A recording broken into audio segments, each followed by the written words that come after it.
우주의 탄생, 빅뱅. 우주가 시작된 순간을 우리는 빅뱅이라고 부릅니다. 하지만 빅뱅이라는 단어가 주는 인상은 사실 조금 오해를 부릅니다. 많은 사람들이 어둠 속에서 거대한 폭탄이 터져나가는 장면을 떠올리곤 하죠. 하지만 빅뱅은 어디선가 펑 하고 터진 폭발이 아니었습니다. 그것은 공간 자체가 갑자기 팽창하기 시작한 순간이었습니다. 138억 년 전 우주는 우리가 상상할 수 없는 크기와 밀도로 압축된 상태였다고 합니다. 특이점이라 불리는 이 상태는 무한히 뜨겁고 무한히 작으며 우리가 알고 있는 물리 법칙조차 적용되지 않는 영역이었습니다. 시간과 공간의 개념조차 아직 존재하지 않았습니다. 말 그대로 모든 것의 시작점이었죠. 그러다 어떤 이유에서인지 아직 과학이 다 설명하지 못한 원인으로 이 특이점은 급격히 팽창을 시작했습니다. 이 순간을 우리는 우주의 탄생이라 부릅니다. 우주는 작은 점에서 출발해 상상을 초월하는 속도로 커졌습니다. 그 속도는 빛조차 따라잡지 못할 만큼이었죠. 이를 인플레이션, 급팽창이라고 합니다. 처음에 우주는 상상을 초월할 정도로 뜨거운 불의 바다였습니다. 입자들이 무수히 충돌하고 쪼개지고 다시 합쳐지며 끊임없이 요동쳤습니다. 양성자와 중성자 같은 기본 입자들이 태어났고 이들이 모여 가장 단순한 원소인 수소와 헬륨을 만들었습니다. 이것이 훗날 별과 은하를 이루는 재료가 됩니다. 다시 말해 오늘날 우리의 몸을 구성하는 원자들의 씨앗은 바로 이 순간에 뿌려진 것이죠. 빅뱅은 단순히 우주가 생겼다는 사건을 넘어 시간과 공간, 에너지와 물질, 그리고 법칙이라는 개념 자체가 태어난 순간이었습니다. 그래서 과학자들은 종종 말합니다. 빅뱅 이전을 묻는 것은 의미가 없다고. 시간 자체가 빅뱅과 함께 태어났기 때문입니다. 우주의 첫 순간, 팽창과 냉각. 빅뱅 직후의 우주는 상상을 초월한 세계였습니다. 계산도 불가능한 아주 짧은 시간 동안 우주는 빛보다 빠른 속도로 부풀어 올랐습니다. 이를 과학자들은 인플레이션, 급팽창이라고 부릅니다. 그 작은 점에서 시작된 공간이 눈 깜짝할 새에 은하를 품을 정도로 거대한 무대로 펼쳐진 것이죠. 인플레이션이 끝나고 나서도 우주는 여전히 뜨겁고 밀도가 극도로 높은 상태였습니다. 이때의 온도는 수십억 도, 태양 중심부보다 수백 배나 더 뜨거웠습니다. 그 속에서 에너지는 끊임없이 새로운 입자를 낳았습니다. 전자, 쿼크, 중성미자 같은 기본 입자들이 나타났다가 사라지며 혼돈의 무대를 이루었습니다. 시간이 1초 정도 흘렀을 때 우주는 어느 정도 식어서 양성자와 중성자가 안정적으로 존재할 수 있는 환경이 되었습니다. 이들이 모여 최초의 원자핵을 형성했는데 이것을 핵합성 빅뱅 뉴클레오신테시스, 원시 핵합성이라고 합니다. 그 결과 우주 전체의 약 75%는 수소, 20은 헬륨, 그리고 아주 미량의 리튬과 베릴륨이 만들어졌습니다. 아이러니하게도 우리가 숨쉬는 산소나 몸을 이루는 탄소, 땅을 구성하는 철 같은 원소들은 이때는 전혀 존재하지 않았습니다. 그 무거운 원소들은 훗날 별의 심장에서 만들어지게 됩니다. 우주가 수분에서 수십만 년에 걸쳐 점차 식어감에 따라 뜨겁게 요동치던 입자들의 바다는 차분해지기 시작했습니다. 마치 끓어오르던 물이 식으며 잔잔해지는 순간처럼 말이죠. 하지만 이 고요 속에는 이미 질서가 태어나고 있었습니다. 중력은 조금씩 밀도 차이를 키워내며 훗날 별과 은하를 잉태할 씨앗을 심고 있었습니다. 그 당시 우주는 여전히 어둡고 별 하나 없는 공간이었지만 그 속에는 이미 이야기가 시작되고 있었습니다. 원소의 씨앗이 뿌려졌고 물리법칙이 질서를 부여했으며 우주는 차갑고 넓은 바다로 변해가고 있었습니다. 만약 그 순간을 시적인 언어로 묘사한다면 이렇게 말할 수 있을 것입니다. 우주는 처음엔 불길처럼 태어났다가 서서히 식어가며 깊은 호흡을 시작했습니다. 그 호흡 속에서 가장 단순한 원소들이 태어났고 그 단순함은 훗날 별과 행성 그리고 생명을 품을 복잡함으로 자라났죠. 우주의 첫 순간, 그 팽창과 냉각은 단순히 공간이 넓어지는 과정이 아니었습니다. 그것은 모든 존재의 가능성을 준비하는 시간이었고 지금 우리가 존재할 수 있는 가장 근본적인 무대 장치였습니다. 우리가 오늘 밤하늘을 바라볼 때 그 별빛은 바로 이 순간에 뿌려진 씨앗에서 비롯된 것입니다. 우주의 첫빛 우주 배경 복사, 빅뱅 직후의 우주는 뜨겁고 빽빽했습니다. 너무나 뜨거워서 빛조차 자유롭게 움직일 수 없었습니다. 당시 우주는 마치 짙은 안개로 가득 찬 공간 같았죠. 전자와 양성자가 자유롭게 흩어져 있었고 빛의 알갱이인 광자는 이 입자들에 끊임없이 부딪히며 갇혀 있었습니다. 빛은 존재했지만 바깥으로 흘러나오지 못하는 감옥 속에 있던 셈입니다. 그런데 시간이 흘러 우주가 팽창하면서 점점 식기 시작했습니다. 약 38만 년 후 우주의 온도가 3000도 정도로 내려가자 마침내 큰 변화가 일어났습니다. 전자와 양성자가 붙잡혀 수소 원자가 형성되었고 빛은 더 이상 이리저리 막히지 않고 자유롭게 흘러나올 수 있었습니다. 우리는 이 사건을 재결합 리컴비네이션이라고 부릅니다. 이 순간 우주는 처음으로 투명해졌습니다. 암흑의 베일이 걷히고 최초의 빛이 세상에 퍼져나간 순간이었죠. 이 빛은 우주 전체를 가득 메우며 지금까지도 계속 흐르고 있습니다. 과학자들은 이 빛을 우주 배경 복사 Cosmic Microwave Background CMB라고 부릅니다. 놀라운 점은 이 빛이 지금도 우리 주위를 감싸고 있다는 사실입니다. 우리가 특별한 망원경으로 하늘을 바라보면 어디를 향하든 똑같이 이 빛을 발견할 수 있습니다. 왜냐하면 그것은 우주 전체가 어린 시절에 남긴 흔적이기 때문입니다. 1950년대까지만 해도 이 이론은 단지 예측에 불과했습니다. 그런데 1965년 두 물리학자 아르노 펜지어스와 로버트 윌슨은 우연히 이 빛을 발견했습니다. 그들은 단순히 라디오 안테나를 점검하다가 정체 모를 잡음을 발견했는데 그것이 바로 우주 전체에서 날아온 빅뱅의 메아리였습니다. 이것이 바로 우주 배경 복사이죠. 미세한 요동, 즉 아주 작은 온도 차이를 담고 있습니다. 어떤 곳은 약간 더 뜨겁고 어떤 곳은 약간 더 차갑습니다. 그 작은 차이가 훗날 은하와 별이 태어날 씨앗이 됩니다. 다시 말해 우리가 지금 보는 수십억 개의 은하와 별들은 이 미세한 요동에서 비롯된 것입니다. CMB는 우주의 초기 조건을 기록한 가장 오래된 사진이라 할 수 있습니다. 오늘날 과학자들은 이 빛을 정밀하게 분석하며 우주의 비밀을 풀어내고 있습니다. 허블 상수를 통해 우주의 나이를 측정하고 우주가 어떤 성분으로 이루어졌는지 알게 되었죠. 심지어 암흑물질과 암흑에너지의 존재를 추측하게 된 것도 이 빛 덕분입니다. 하지만 과학적 의미를 떠나 이 빛에는 더 깊은 감동이 있습니다. 우리가 밤하늘을 바라볼 때 별빛보다 훨씬 더 오래된 이 빛이 여전히 우리를 감싸고 있다는 사실. 그 빛은 138억 년 전 우주의 숨결, 빅뱅이 남긴 최초의 인사와도 같습니다. 암흑의 시대 별이 없던 시간, 우주 배경 복사의 빛이 퍼져나간 뒤 우주는 마침내 투명해졌습니다. 하지만 그렇다고 곧바로 별이 빛난 것은 아니었습니다. 빛은 있었지만 스스로 빛을 내는 별이나 은하는 아직 태어나지 않았습니다. 그로부터 수억 년 동안 우주는 어둠 속에 잠긴 채 조용히 흘러갔습니다. 과학자들은 이 시기를 암흑의 시대, Dark Ages라고 부릅니다. 이 시기의 우주는 거대한 바다와도 같았습니다. 바다의 대부분은 균일하게 퍼져 있었지만 일부는 아주 조금 더 밀도가 높았고 또 다른 곳은 조금 더 희박했습니다. 이 보잘것없는 차이가 훗날 은하와 별을 잉태할 씨앗이 됩니다. 중력은 그 작은 요동을 붙잡아 점점 크게 키워냈습니다. 하지만 이 과정은 우리가 눈으로 볼 수 없었습니다. 왜냐하면 당시 우주에는 별빛이 전혀 없었기 때문입니다. 전 우주는 수소와 헬륨으로 가득 차 있었지만 차갑고 어두운 가스로만 존재했습니다. 별은 단 하나도 없었고 은하도 없었습니다. 그 말 그대로 어둠의 바다였던 것이죠. 그럼에도 불구하고 암흑의 시대는 결코 공허한 시간이 아니었습니다. 이 고요한 시간 동안 우주는 중요한 준비를 하고 있었습니다. 수소와 헬륨이 서로 모여 뭉치기 시작했고 중력은 보이지 않는 손처럼 그들을 점점 끌어당겼습니다. 작은 밀도의 차이가 점점 더 뚜렷해지며 우주는 별을 만들 수 있는 조건으로 나아가고 있었습니다. 약 2억 년이 흐른 뒤 마침내 변화의 순간이 찾아왔습니다. 밀집된 가스 구름이 중력에 의해 붕괴하면서 첫 번째 별들이 불을 밝힌 것입니다. 이때 태어난 별들을 제1세대 별, Population 3 Stars이라고 부릅니다. 이 별들은 오늘날 우리가 보는 별들보다 훨씬 더 크고 뜨거웠습니다. 수백 배, 때로는 1000배가 넘는 태양 질량을 가진 거대한 괴물이었죠. 하지만 이 거대한 별들의 생은 매우 짧았습니다.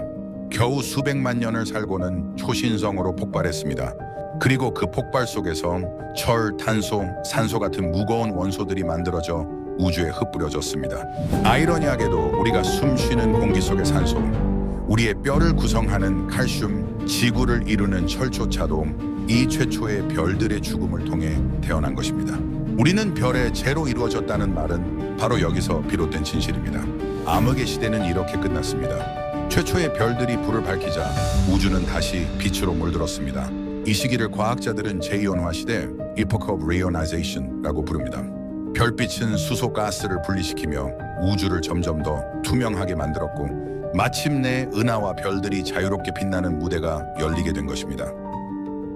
최초의 별과 은하의 탄생, 암흑의 시대가 끝날 무렵 우주는 더 이상 단순히 차가운 수소와 헬륨 가스만이 채운 바다가 아니었습니다. 중력은 그 고요한 바다 속에서 밀도의 요동을 잡아끌며 점점 더 큰 구조를 만들고 있었습니다. 그리고 마침내 우주의 첫 번째 불꽃이 켜졌습니다. 그것이 바로 제1세대 별 포퓰레이션 4Stars의 탄생이었습니다. 이 최초의 별들은 오늘날 우리가 보는 태양 같은 별들과는 전혀 달랐습니다. 수소와 헬륨만으로 이루어진 세상에서 가장 원초적인 별들이었죠. 그 크기는 태양의 수십 배에서 많게는 수백 배에 이르렀고 온도는 상상을 초월할 만큼 뜨거웠습니다. 거대한 에너지를 뿜어내며 암흑의 우주를 처음으로 밝힌 등불이었던 것입니다. 하지만 이 거대한 별들의 삶은 짧았습니다. 태양이 약 100억 년을 사는 데 비해 이 별들은 불과 몇백만 년 만에 생을 마쳤습니다. 그러나 그 짧은 순간 동안 이들은 엄청난 일을 해냈습니다. 그들의 핵 속에서 핵융합이 일어나며 수소가 헬륨으로, 헬륨이 탄소, 산소, 질소 같은 무거운 원소로 바뀌었습니다. 그리고 마지막 순간 초신성 폭발로 그 원소들을 사방에 흩뿌렸습니다. 그 폭발은 우주의 첫 번째 불꽃놀이와도 같았습니다. 별의 죽음은 단순한 소멸이 아니었습니다. 그것은 새로운 세상을 위한 재료를 퍼뜨리는 창조의 행위였던 것이죠. 우리의 뼛속에 있는 칼슘, 혈액 속의 철, 우리가 숨 쉬는 공기의 산소는 모두 이 최초의 별들의 폭발 속에서 태어난 것입니다. 우리는 별의 먼지로 이루어졌다는 말은 결코 은유가 아니라 과학적 사실이기도 합니다. 그리고 이 별들의 무리들이 모여 최초의 은하, 갤럭시가 형성되었습니다. 작은 별들이 중력으로 묶이고 그 별들이 모여 더 큰 집단을 이루며 은하라는 장엄한 구조가 만들어진 것이죠. 초기 은하는 오늘날의 은에 비해 훨씬 더 작고 불안정했지만 그것이 쌓이고 합쳐지며 점점 더 거대한 은하가 태어나게 되었습니다. 지금 우리가 밤하늘에서 보는 은하수 역시 바로 이런 과정을 거쳐 만들어진 결과물입니다. 최초의 별과 은하의 탄생은 단순히 우주가 빛을 얻었다는 의미를 넘어섭니다. 그것은 우주가 처음으로 색깔과 개성을 가진 무대로 변한 순간이었습니다. 어둠뿐이던 공간에 수많은 별빛이 흩뿌려지면서 우주는 비로소 스스로를 드러내기 시작한 것입니다. 우주의 구조 형성, 최초의 별들이 빛을 내기 시작하면서 우주는 드디어 어둠을 벗고 장대한 무대 위에 첫 장면을 올렸습니다. 하지만 우주의 이야기는 여기서 멈추지 않았습니다. 별 하나, 은하 하나만으로는 이 광대한 무대를 설명할 수 없었기 때문입니다. 우주는 더 거대한 스케일에서 움직이고 있었습니다. 우주를 이루는 기본 힘 중 하나인 중력은 여전히 무대 뒤에서 보이지 않는 손처럼 작용하고 있었습니다. 밀도가 조금이라도 높은 곳은 점점 더 많은 물질을 끌어당겼고 반대로 밀도가 낮은 곳은 점점 더 비어갔습니다. 그렇게 해서 작은 별들의 집합은 더 큰 무리로, 작은 은하는 더 큰 은하로, 은하들은 은하단으로 진화하기 시작했습니다. 우리가 오늘날 관측하는 우주는 단순한 무질서가 아니라 마치 거대한 그물망 코믹 웹 같은 구조를 보여줍니다. 수십억 광년의 스케일로 펼쳐진 이 구조 속에서 은하들은 한 줄기 실처럼 이어져 있습니다. 그 실들이 모여 거대한 매듭을 이루고 매듭과 매듭 사이에는 아무것도 없는 텅 빈 공허가 자리하고 있습니다. 이 거대한 그물망의 배경에는 암흑물질 Dark Matter이 중요한 역할을 했습니다. 암흑물질은 눈에 보이지 않고 이 빛과 상호작용하지 않지만 중력으로만 존재감을 드러냅니다. 그것이 마치 뼈대처럼 우주의 구조를 잡아주었고 보이는 은하와 별들은 그 위에 살처럼 붙어 형성된 것입니다. 다시 말해 우리가 보는 아름다운 은하수조차 보이지 않는 그물망 위에 매달린 작은 불빛에 불과합니다. 우주의 구조는 작은 요동에서 출발했지만 수십억 년의 시간이 흐르며 지금처럼 장엄한 패턴으로 자라났습니다. 오늘날 우리가 관측하는 은하단, 최은하단, 그리고 그보다 더 거대한 규모의 구조는 모두 빅뱅 직후 생겨난 미세한 요동에서 비롯된 것입니다. 우주가 가진 질서의 씨앗은 이미 그 순간 심어져 있었던 것이죠. 이 사실은 한 가지 중요한 깨달음을 줍니다. 우리가 사는 지구, 우리가 속한 은하계, 그리고 그 모든 것을 품고 있는 우주조차도 우연히 흩어진 것이 아니라 보이지 않는 힘과 오래된 질서에 따라 태어난 존재라는 것입니다.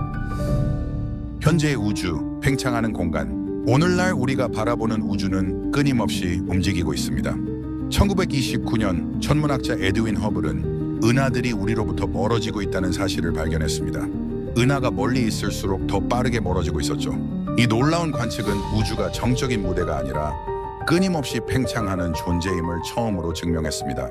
이후 과학자들은 빅뱅으로부터 지금까지의 우주 나이를 추정했고 오늘날 우주의 나이는 약 138억 년으로 계산됩니다. 우리가 보는 별빛은 사실 시간의 기록입니다. 수십억 광년 떨어진 은하의 빛은 우리가 지금 그 은하의 과거를 보고 있음을 의미합니다. 그래서 천문학자들은 망원경을 들여다볼 때마다 단순히 멀리 있는 것을 보는 것이 아니라 우주의 시간을 거슬러 올라가는 것이라 말합니다. 허블 이후의 연구는 더 놀라운 사실을 드러냈습니다.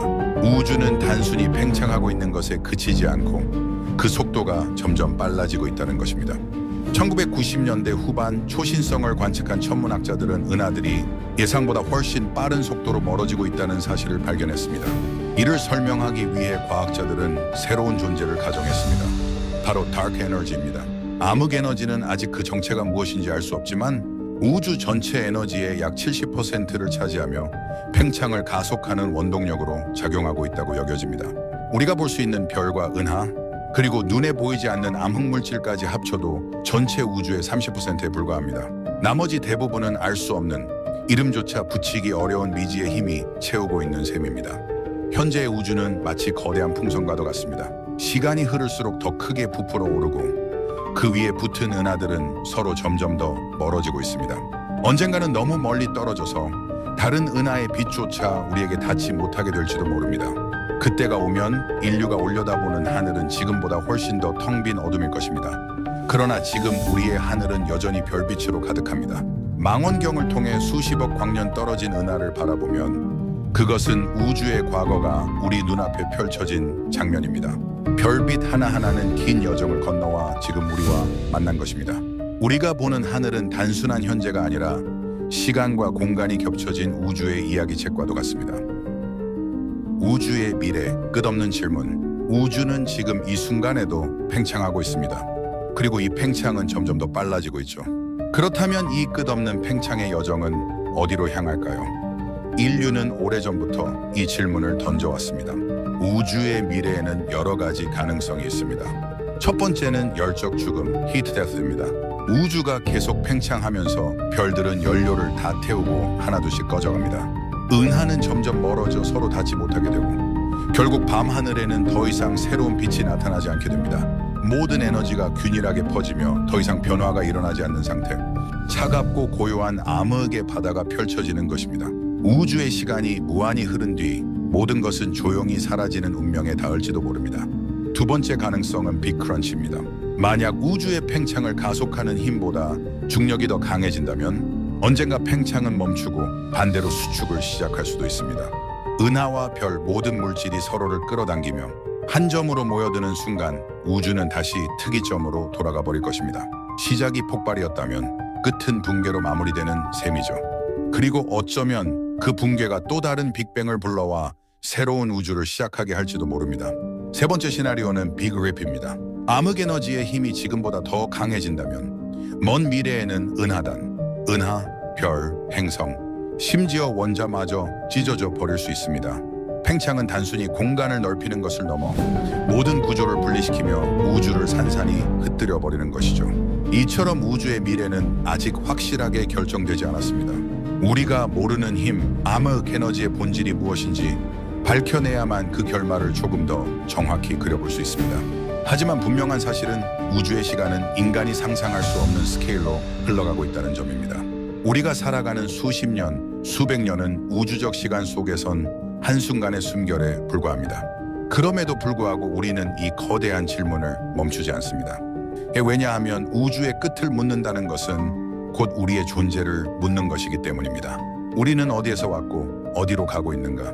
이 질문은 우주의 미래와 맞닿아 있으며 그 속에서 인류는 자기 자신의 의미를 찾고 있습니다. 밤하늘을 올려다보면 수십억 년 전을 건너온 별빛이 우리를 비춥니다. 그 빛은 우주의 과거이자 현재이고 동시에 미래로 향하는 길을 속삭입니다. 우주의 끝은 아직 알 수 없지만 그 긴 여정 속에서 분명한 사실 하나가 있습니다. 바로 우리가 지금 이 순간 이 우주를 바라보고 있다는 것입니다.